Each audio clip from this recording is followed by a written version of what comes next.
On va parler théâtre avec un invité sur le plateau, Bruno Tuchzer. Bonjour. Bonjour. Vous êtes l'un des deux animateurs de la compagnie Grand Boucan, Oui. compagnie bicéphale, vous me disiez, avec Karine Bouquillon.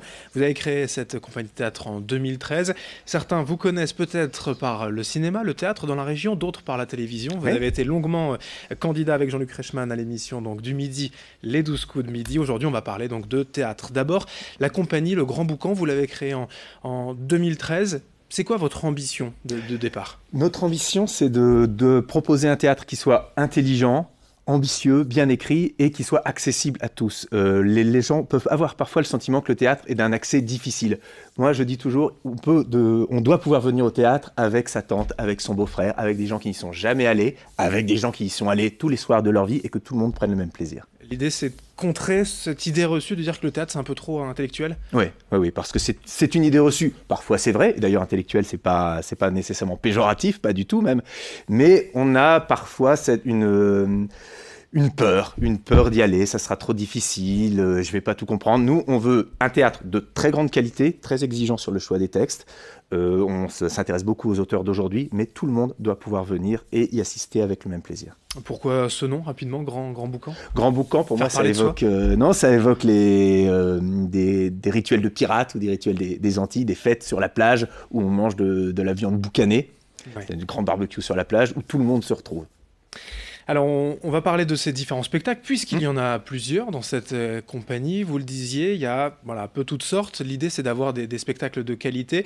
D'abord, vous aviez commencé avec un spectacle de reprise, du Feydeau. Alors là, alors je disais tout à l'heure intellectuel, c'est évidemment pas un gros mot, mais c'est quand même un auteur classique. C'est un auteur classique, mais c'est vraiment le roi de la comédie dans le répertoire français.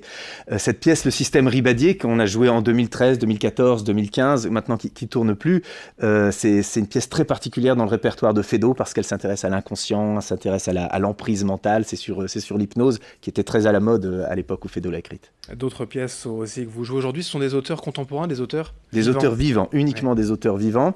On tourne une pièce qui s'appelle Le Principe d'Archimède, pièce d'un jeune auteur catalan qui raconte l'histoire de rumeurs dans une piscine. Des rumeurs se répandent sur les réseaux sociaux et les parents commencent à venir demander des comptes à la directrice. L'ambiance commence à se pourrir dans le vestiaire. Ça va tourner dans la région encore au début 2018. C'est pas forcément évident de vous voir en fait dans la région. La compagnie Grand Boucan tourne pas mal en France.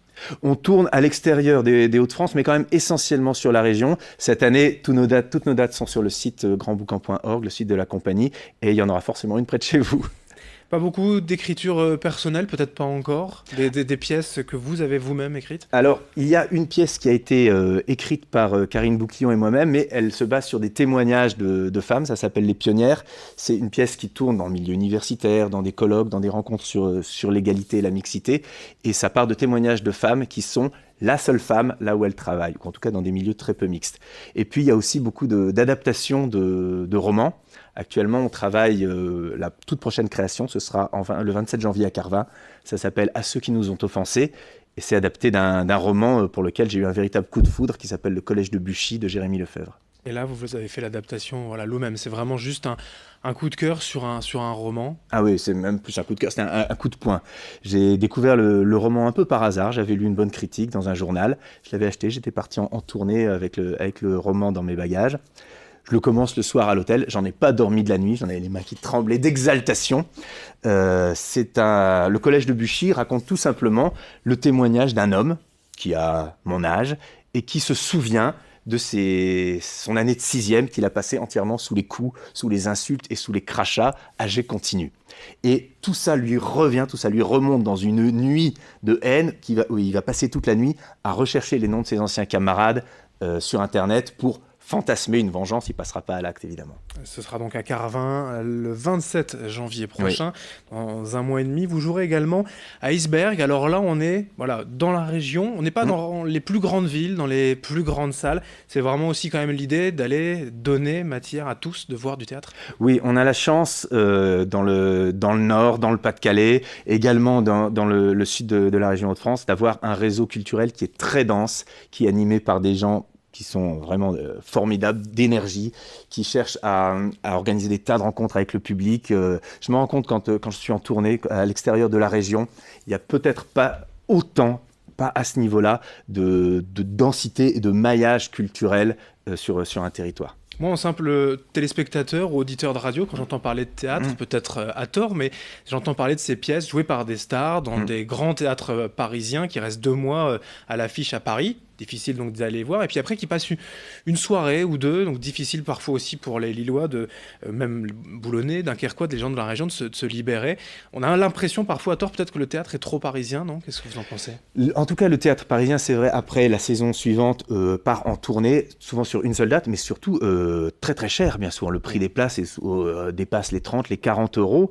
Et on a toujours près de chez soi également une salle qui va programmer des gens moins connus, mais peut-être aussi avec des spectacles plus ambitieux, des spectacles qui ne seront pas uniquement du pur divertissement.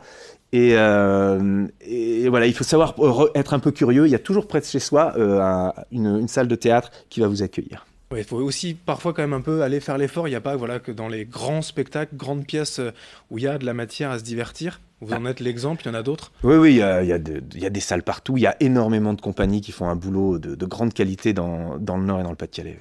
Ça, vous le disiez, vous vous rendez compte en voyageant, en montrant les spectacles, par exemple, demain à Montauban. Ouais, Voilà. demain soir, je suis à Montauban avec un spectacle que je tourne depuis des années maintenant. C'est aussi l'adaptation d'un roman qui s'appelle La mort moderne. Et ça raconte l'histoire. Enfin, je suis un homme politique en tournée qui fait un discours sur les déséquilibres des comptes sociaux, le trou de la sécu, le vieillissement de la population, et qui finit par développer tout un plan de communication sur une euthanasie obligatoire après 5 ans de retraite à taux plein. Pour finir, une question pas évidente, mais ça sert à quoi le théâtre? Quand ça ne servirait déjà qu'à passer des bonnes soirées, ce serait déjà pas mal. Eh bien, merci Bruno Tuchzer d'être Merci venu à vous. avec nous, animateur donc, de la compagnie Grand Boucan avec Karine Bouquillon. Voilà, on ne l'oublie pas. Et tous les renseignements sur votre site internet? Oui, grandboucan.org. Voilà, c'est noté. Merci Merci d'être à vous. venu aujourd'hui donc nous présenter votre compagnie pour parler théâtre.